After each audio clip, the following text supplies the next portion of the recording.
C'est une ferme, pas comme les autres. Une quinzaine d'hectares en bio dans l'Orne au milieu d'un site industriel.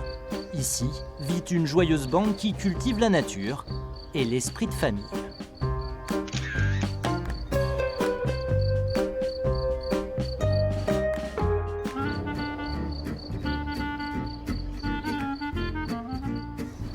On va aller voir papa.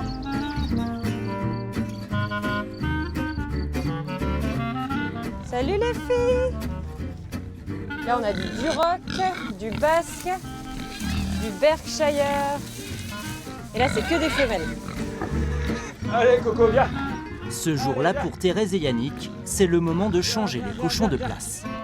On fait des rotations fréquentes, approximativement entre 5 jours et une semaine, dans l'idée qu'ils aient de l'herbe fraîche qui est du coup nutritive.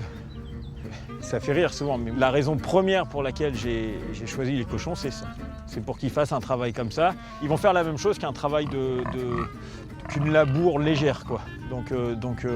Sauf que la différence, c'est qu'en plus, ils amendent le sol avec leur fiente. Donc il y a tout un tas d'intérêts que la mécanisation ne nous apporte pas, quoi.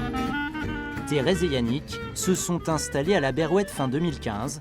Ils vivent ici avec leurs 3 enfants, Jonas, Rebecca et Léon. Ils cueillent avec nous, ils aident un petit peu Yannick à nourrir les cochons, mais ça reste à leur niveau, c'est pas du travail, c'est juste participer, voir ce qu'on fait. Les enfants, vous êtes souvent avec papa dehors ou pas?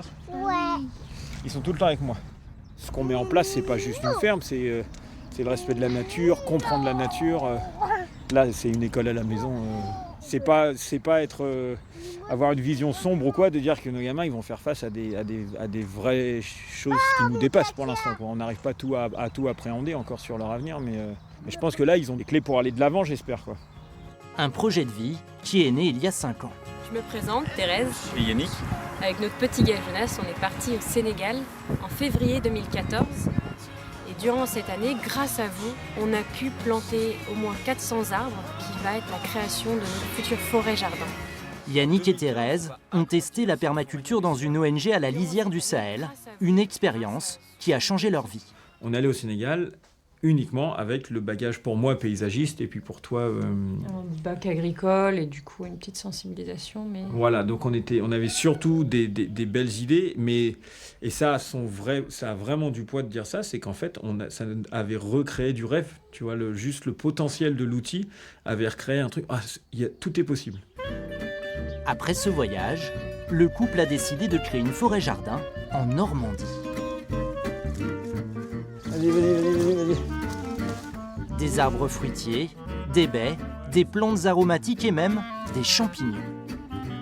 Il y a peut-être, nous, sur notre petite forêt-jardin, je dirais, il y a eu entre 100, peut-être 100, 120 espèces de plantes, pas forcément comestibles, mais qui ont tous un intérêt et qui ont été... j'ai travaillé sur une conception, qui ne sont pas là par hasard. Le principe, une irrigation par l'eau de pluie et un écosystème résilient, c'est-à-dire autonome et résistant, avec peu d'intervention humaine. Chaque plante apporte un bénéfice à sa voisine. Ils s'entraident, il y en a qui rapportent de l'azote, du potasse, certaines vont couvrir le sol, donc ça va permettre que d'autres plantes ne viennent pas envahir l'espace. Quand certaines personnes voient ici du bazar et du laisser-aller, moi, sur ce que je vois là, quand je regarde mes petites lignes de forêt-jardin, c'est des endroits extrêmement productifs et résilients. Je sais qu'une fois que j'ai implanté ça, du fait que je n'ai pas besoin d'irriguer, si moi je pars, ça peut rester 15 ans tout seul. Les habitants de la Berouette aimeraient étendre la forêt-jardin à l'ensemble de la ferme, une forêt qui pourrait aussi abriter les plantes d'Anna, nécessaires à ces teintures végétales.